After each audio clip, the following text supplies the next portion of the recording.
اتنی محنت سے بنائی ہیں. تقریباً یہ بتا رہی ہیں کہ ان کو 1 سال کا وقت لگا ہے یہ قرآن پاک کا اتنا خوبصورت نسخہ بنانے میں.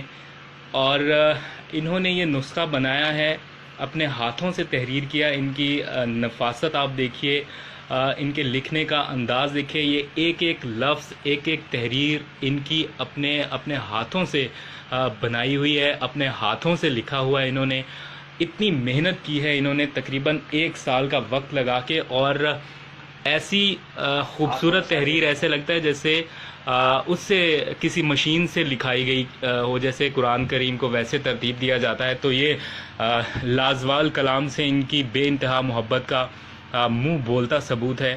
اور مزے کی بات یہ ہے, اچھی بات یہ ہے کہ یہ نسخہ ان کو وہاں مسجد نبوی میں رکھنے کا بھی موقع ملے گا. ان کو اجازت مل گئی ہے.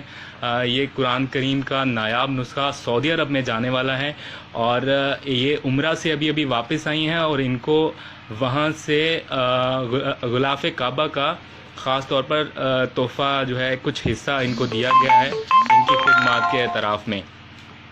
تو یہ جس قدر خوبصورتی سے تحریر کیا گیا ہے آپ دیکھ سکتے ہیں. ان کی بس ایک آخری خواہش ہے کہ وقت کم ہے, وزیر مذہبی امور جو ہیں وہ ان کی اس کوشش کو دیکھتے ہوئے ان کے لیے کچھ کر سکتے ہیں تو وہ ضرور کریں, تاکہ یہ نسخہ, یہ عمرہ کرنا چاہتی ہیں ایک بار پھر سے, اس نسخے کے ساتھ سعودی عرب جانا چاہتی ہیں, اور وہاں پر یہ تحریر کی گئی چیز جو ہے وہ رکھوانا چاہتی ہیں. تو امارہ کی تقریباً 1 سال کی محنت, اور یہ جتنے بھی انہوں نے سورت سے پہلے یہ جو لکھے ہوئے ہیں, یہ کوئی مہر نہیں ہے یا یہ کوئی پرنٹنگ نہیں ہے, صرف انہوں نے اپنے ہاتھوں سے تحریر کی گئی ایک ایک چیز, ایک ایک لفظ, ایک ایک اعراب جو ہے اپنے ہاتھوں سے تحریر کیا ہے, اور کتنی خوبصورتی سے ایک ایک چیز کو لکھا ہے یہ آپ دیکھ سکتے ہیں. ہمارا تھوڑا سا ہمارے دیکھنے والوں کو بھی آپ بتائیں, کیا آپ کی خواہش ہے, کیا آپ چاہتی ہیں, اس کے بارے میں تھوڑا دیکھنے والوں کو بتائیں. کتنا ٹائم لگا آپ کو یہ بنانے میں؟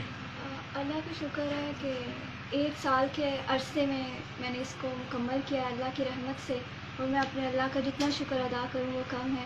بس خواہش یہ ہے کہ یہ جو کام ہے اللہ نے میرے حصے میں, میرے ماں باپ کے, میرے بہن بھائیوں کے حصے میں رکھا ہے, تو یہ جلد سے جلد جو ہے وہ اللہ کے گھر میں مسجد الحرام اور مسجد نبی صلی اللہ علیہ وسلم میں رکھوایا جائے.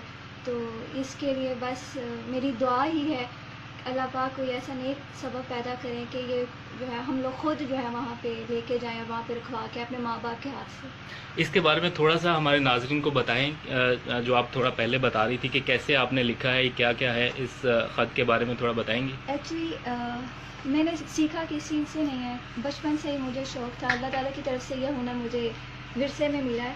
تو الحمدللہ اب یہ ہے کہ جب خط نصب اور خط نستعلیق ان دونوں کو مکس کر کے جو ہے, کیونکہ مجھے آئیڈیا نہیں تھا, پہلے میں نے کسی سے بھی سیکھا نہیں تھا, تو میں جیسے لکھنا شروع کیا, عربی کے علاوہ میں کچھ اور لکھ نہیں سکتی تھی, مطلب, اور یہ صرف قرآن پاک ہے جو میں لکھ سکتی ہوں اس خطاطی میں, اور کچھ بھی نہیں. تو اللہ کا شکر ہے یہ مکمل ہوا ہے. اس کا ہر پارا جو ہے وہ اس کا یہ تھوڑا سا بتائیں جو یہاں پہ آپ بتا رہی تھی, یہ جو کچھ بھی لکھا گیا ہے یہ آپ کے اپنے ہاتھوں سے لکھا ہوا ہے سب؟ الحمدللہ یہ الحمدللہ اپنے ہاتھ سے ہی لکھا ہے. تو بس یہ اللہ کی رحمت ہے, میرا اس میں کچھ نہیں ہے بس. ٹھیک ہے. کتنا وقت لگا ہے آپ کو یہ تحریر کرنے میں؟ تقریباً 1 سال کا عرصہ لگا تھا مجھے یہ کمپلیٹ کرنے میں. تو آپ وہ دکھائیں گے, یہ ہیں وہ؟ جی. یہ پکڑیں. اس میں کیا آپ کو اب تک ملا ہے تھوڑا ہمارے ناظرین کو بتائیے گا. یہ کہاں گئی تھی آپ؟ سعودی عرب میں گئی تھی نا؟ جی, سعودی عرب کی ایک آنٹی ہیں, ان کو یہ غلاف کعبہ تحفے میں ملا تھا. تو انہوں نے جب مجھے دیکھا کہ قرآن پاک لکھا ہے اپنے ہاتھ سے, تو انہوں نے مطلب بہت زیادہ اس کو اپریشیٹ کیا. تو یہ غلاف کعبہ کو تحفہ مجھے دیا انہوں نے, میرے گھر والوں کو, اور میں بہت خوش قسمت ہی سمجھتی ہوں اس کو کہ اللہ پاک نے ہمارے حصے میں یہ غلاف کعبہ جو ہے وہ نصیب نے کیا. اور ساتھ میں یہ پاکستان بک آف ریکارڈ جو ہیں ان کی جو ہے آرگنائزیشن, انہوں نے سراہتے ہوئے کہ یہ 1 سال کے عرصے میں پاکستان کی پہلی لڑکی ہے, کیونکہ وہ پاکستان کے ٹیلنٹ کو بہت پروموٹ کرتے ہیں. تو انہوں نے یہ ایک میڈل اور ایک سرٹیفکیٹ مجھے جو ہے وہ عنایت فرمایا تھا کہ قرآن پاک کی 1 سال کے عرصے میں لکھنے کے لیے. ٹھیک ہے، بہت شکریہ ہمارا آپ کا. اور پراؤڈ پیرنٹس ہیں، انہوں نے اپنی بیٹی کی بھرپور رہنمائی کی ہے، مدد کی ہے، حمایت کی ہے، اور یہ کام جاری رکھنے میں ان کا بھی بڑا کردار ہے، تو ان کو بھی بہت بہت مبارک. تو اس بارے میں تفصیلی رپورٹ آپ کو ARY نیوز پر میں انشاءاللہ جلد دکھاؤں گا. تو